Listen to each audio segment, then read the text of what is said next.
Masuk Islam setelah membawa pistol ke masjid. I didn't really trust Muslims, so now this guy is asking me to come to the mosque. So I remember calling my friends. I took a gun, I put it in my waist. I called my friends. We went up there about 20 of us, and I walked into the masjid. Bismillahirrahmanirrahim. Assalamualaikum warahmatullahi wabarakatuh. Welcome back to my channel Noise Sharing Knowledge. Teman-teman yang dirahmati Allah, jangan lupa untuk like, comment, dan subscribe Noise Sharing Knowledge. Ini adalah kisah seorang rapper Amerika yang masuk Islam bernama Napoleon. Dia dulu membenci Islam, tapi dengan izin Allah, dia dibimbing untuk memeluk Islam. Kemudian, ia mulai mencintai ajaran Islam. Nama asli Napoleon adalah Mutahwassin Shahbazbel, lahir 7 Oktober 1977. Napoleon sebenarnya lahir dari keluarga muslim. Ayahnya adalah seorang muslim Afrika Amerika bernama Selig Bell. Ibunya Aquileh Bell adalah seorang wanita muslim dari Puerto Rico. Namun peristiwa tragis menimpa ayah dan ibunya yang ditembak mati oleh kelompok garis keras yang mengaku beragama Islam.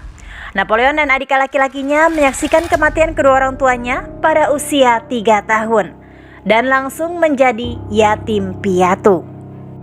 At the age of 3, my mother, my father got murdered in front of me. So from that day on, myself, my brothers, we moved into the home of my grandparents who happened to be Christian. So I grew up, as you can say, as a Christian. My grandmother used to take me to church on Sundays, but then I got to a point in my life that I said, you know what? I have no religion, I only believe in God. Tumbuh di New Jersey, dalam keluarga besar neneknya, Napoleon dekat dengan dunia hitam. Sepupu dan adik laki-lakinya terlibat dalam kegiatan jalanan seperti menjual narkoba. Untung Napoleon menyadari bahwa menjadi pengedar narkoba tidak baik. Dia akhirnya menemukan cara untuk menghasilkan uang dengan selamat. So I wanted to do something different. So what I started to do is write raps, or what you can call poetry.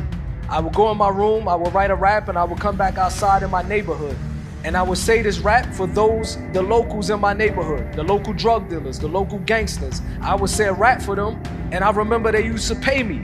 They just say, I give you $1 if you say a rap. I give you 50 cents if you say a rap.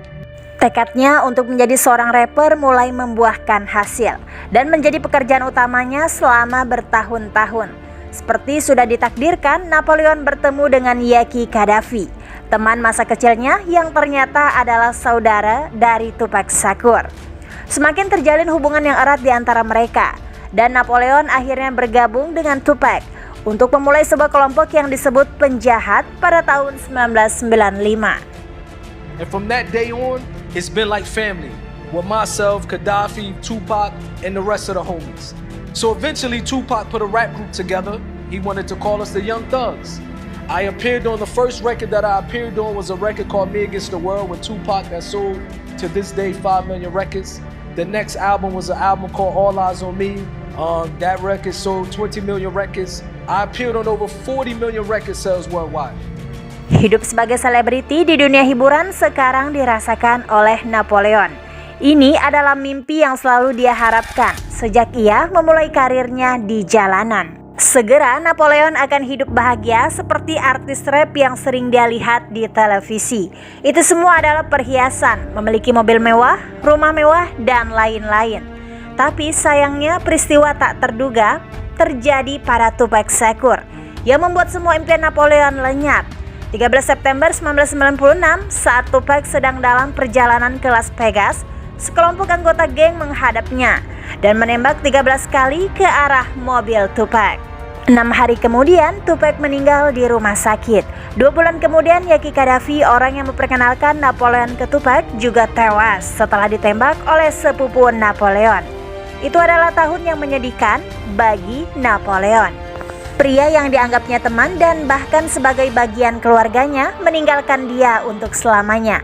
Setelah peristiwa ini tak ada lagi teman yang bisa membelanya. Kini Napoleon hanya bisa membela dirinya sendiri. Bagaimana dengan nasib musiknya? My life was turned upside down in a matter of seconds, in the blinking of an eye, and I realized I had to survive for myself. I continued to do music, myself and my group members, the Outlaws. We released an album called Still I Rise. That record sold over 2-3 million records. And now I started to see a little bit of money for myself.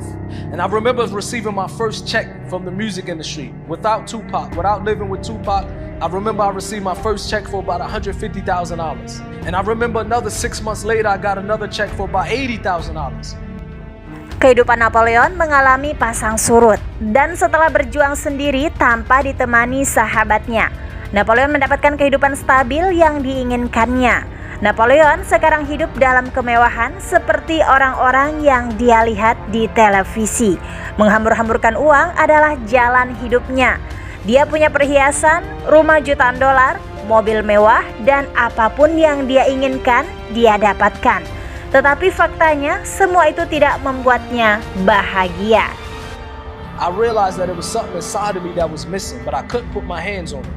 So I was searching and I started to question myself. I started to, I would go to sleep at night. Imagine, 21, 22 years old, falling asleep in $1 million homes. And I would say to myself, I have this house. I have money in my bank account. I have brand new cars, I have jewelry. But the only thing I don't have is happiness. Every single day I would fall asleep asking myself, where can I get happiness from? Dari mana Napoleon pergi untuk menemukan kebahagiaan sebagai seorang pria yang tidak mengenal Tuhan pada waktu itu? Napoleon tentu mengambil jalan yang menyimpang. Dia melampiaskan kecemasan hidupnya dengan mabuk. Setiap hari dia selalu mabuk, bahkan sangat tidak bahagia. Dia berjanji pada dirinya sendiri untuk memabukkan dirinya sendiri setiap hari sampai dia meninggal. Disinilah hidayah Allah mulai datang kepadanya. Allah masih mencintainya. Ketika dia sangat mabuk, dia hampir membunuh saudaranya di studio rekaman. Tapi untungnya ada produser musik di sana yang memisahkan keduanya. Produsernya adalah seorang muslim bernama Michael Camille atau Michael Camille. Mereka berkenalan dan menjadi teman. Hubungan antara Napoleon dan Macau berlanjut. Sekaligus Macau berhasil mendapatkan grup Napoleon dan Outlaws untuk bekerja sama dengan Seal, seorang musisi Inggris yang terkenal. Mereka mendapatkan nilai kontrak yang fantastik.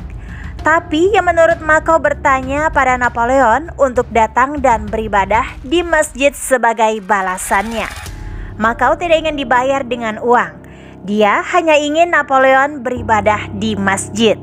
Napoleon yang merasa wajib membalas budi Macau, namun trauma masa kecilnya membuat Napoleon takut pada Islam. I didn't really trust Muslims, so now this guy is asking me to come to the mosque, but I have no other choice because I have to pay him. So I remember calling my friends. I took a gun, I put it in my waist. I called my friends. We went up there about 20 of us, and I walked into the masjid, and it caught me off guard. Because I seen things inside the masjid that I didn't see in the entertainment industry. I didn't see in my community. I seen brotherhood that I didn't believe can exist. When I walk into the masjid, it was a predominantly Black American masjid, African American masjid, but I noticed I seen white Americans. I seen Arab Americans, Pakistanis Americans, and everybody was hugging each other. Everybody was joking and laughing with each other. So this was a brotherhood that I seen that crossed skin color, race. It didn't matter, they all was one body. Setelah semua yang dilihat Napoleon di masjid menjadi dorongan baginya untuk mempelajari Islam. Dia tidak pernah membayangkan bahwa dia akan kembali ke Islam. Tetapi Allah berkehendak lain. Allah memberi petunjuk kepada siapa yang dikehendakinya.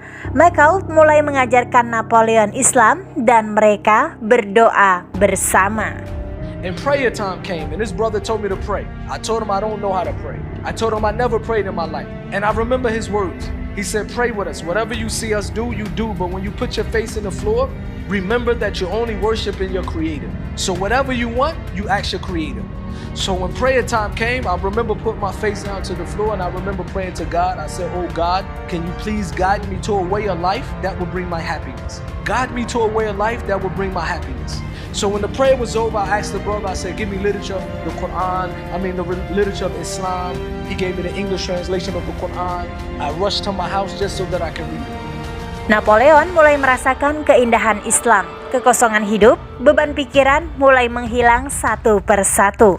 Ajaran Islam masuk akal baginya. Tidak ada keraguan di dalamnya.